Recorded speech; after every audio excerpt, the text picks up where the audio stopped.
যেটো আমি ক'ত বহিছিলোঁ, ক'ত কথা হৈছে, কি কথা হৈছে, এইবিলাক ৰাজনীতি কথা নহয়। আমিতো কেতিয়াবাৰ ৰকিবুল হুছেইন ডাঙৰীয়াকো পাওঁ VIP ৰুমত, মাজতে এবাৰ পাইছিলোঁ, কথা হৈছে। আৰু ভূপেন বৰাক পাইছোঁ, আৰু এবাৰ ৰিপন বৰা ডাঙৰীয়াক পাইছিলোঁ, যেতিয়া দিল্লী ক'ত বাহিৰত যাম VIP ৰুমত, গোটেই VIP আমাৰ MLA MP আহে, বহি থাকোঁ। এইবিলাক ফটো যদি কোনে এইবিলাক যে ছাপ্লাই দিয়ে আছে আপোনালোকে গম পাই আছে। এতিয়া 3জনত এজন আছে, 2জনে কি ডিউটি কৰি আছে এইটো ওপৰৱালাই জানি আছে, আৰু আমাৰ ৰাইজেও গম পাই আছে। আমি এইবিলাক কেয়াৰ নকৰোঁ। আমি এনেকা বিধায়ক 26ত ভোট খেলিলে, দলে টিকেট দিলে, ভোট খেলিলে, ৰাইজে যিটো মেণ্ডেট দিব সেইটো। আমাৰ এনেকা ৱাৰ্ড নহয় যে আমি 50,000ত লিড কৰিম, 1 লাখত লিড কৰিম। আমি তেনেকা মানুহ নহয়। সেইটো ৰাইজৰ কথা। ৰাইজে মৌলিক অধিকাৰটো কাক দিব, কোনজন জয়ী হ'ব, ইজনে বিধায়ক হ'ব। ইলেকশ্যনৰ আগতে যদি আমি আজমল সাহেবৰ লগতে আছে আছো কিন্তু আপুনি মানে আপুনি কংগ্ৰেছৰ এজেণ্ট বুলি ক'লে 3জন বিধায়ক আছো, 2জন ছাছপেণ্ড হ'ল। পাৰ্লামেণ্টৰ ইলেকশ্যনতো আমি 3জন লগত আছিলোঁ। আমি কেনেকৈ শেষ কৰিলোঁ? পাৰ্লামেণ্টত যিটো ৰিজাল্ট হৈছে আপোনালোকে জানেনি? 3জন বিধায়কৰ নিজা যিটো PS, আমাৰ হাইলাকান্দিৰ নিজা MLAৰ PS-ত 8টা ভোট হৈছে, আলগাপুৰৰ নিজা PS-ত 11টা হৈছে, আমাৰ 79 হৈছে। যে চিন্তা কৰক, আমি সিহঁতৰ নিচিনা আমাৰ 8,500 ভোট জিলাখনত হৈছে AIDF পাৰ্টিত, কিন্তু আমি ভোট আমাৰ সমষ্টিত 4,500 পাইছোঁ, আৰু সেই 2জনে 3,000 পাইছে। এইবিলাক কাৰ বৰিত কি দম আছে, ৰাইজে এইটো দি আছে।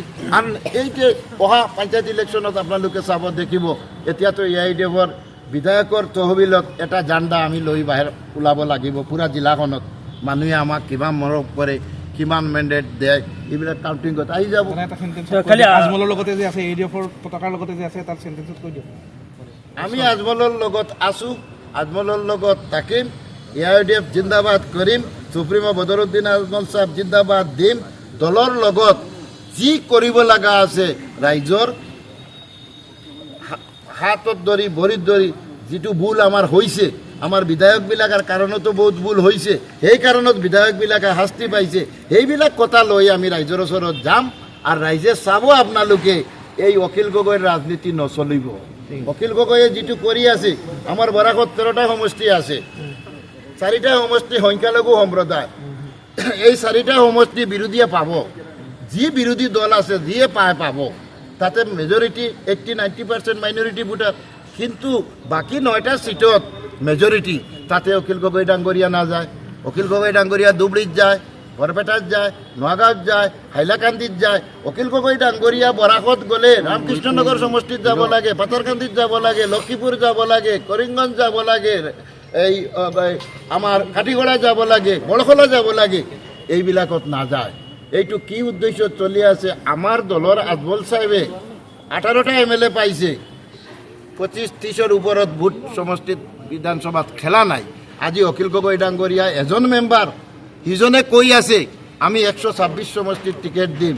সেইটো ক'ৰ পৰা কেনেকা চলি আছে গোটেই গম পাই আছে। আমাৰ সাধাৰণ ৰাইজ ইমান বোকা নহয়। সাধাৰণ ৰাইজে এইবিলাক চিন্তা বাদ দি ভোটটো য'তে দিব। অখিল গগৈ ডাঙৰীয়াক মিটিং পাতিলে নহ'ব।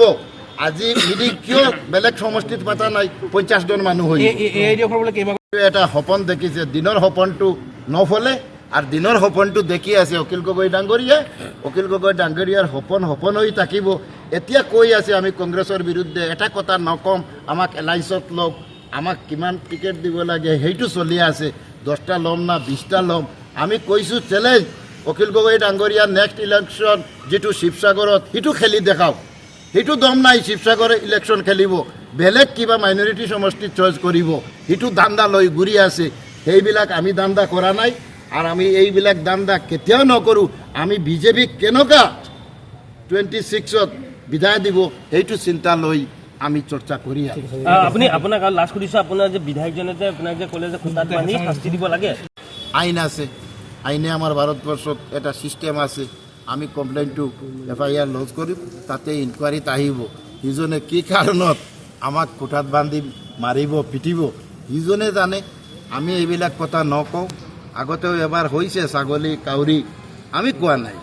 ৰাইজে ফেচবুক হোৱাটছআপত কাউৰী ফিটিং কৰি দেখাই আছে কোনজন কাউৰী সেই কাৰণত আমি কৈছিলোঁ আমি ছাগলীৰ কথাটো ক'ব নোৱাৰোঁ কিন্তু কাউৰীৰ কথাটো আমি দেখি আছোঁ ৰাইজে ফেচবুকত চলাই আছে যিটো কাউৰীৰ এটা হিষ্ট্ৰী আমি মাজত দেখিছোঁ ওলাইছে যে কাউৰীৰ এনেকা কোনো মেমৰিত এটা বস্তু মিছ নহয় 20 ইয়াৰ্ছ কাউৰীৰ নলেজত থাকে বস্তুটো সেইবিলাক আমি মিডিয়াৰ কথা সেইবিলাক কৈছোঁ কিন্তু এইবিলাক কথা আমি কেতিয়া নকওঁ আমি এজন আইনসভাৰ সদস্য আমি যদি এইবিলাক কথা কওঁ তে ৰাইজত আইন আৰু কি হ'ব আপুনি বিচৰা বাতৰি পাব কেৱল নিউজ 18 এপত নিউজ 18 এপ ডাউনলোড কৰিবলৈ স্ক্যান কৰক এই QR কোড গুগল প্লে ষ্টৰতো পাব এই নিউজ 18 এপ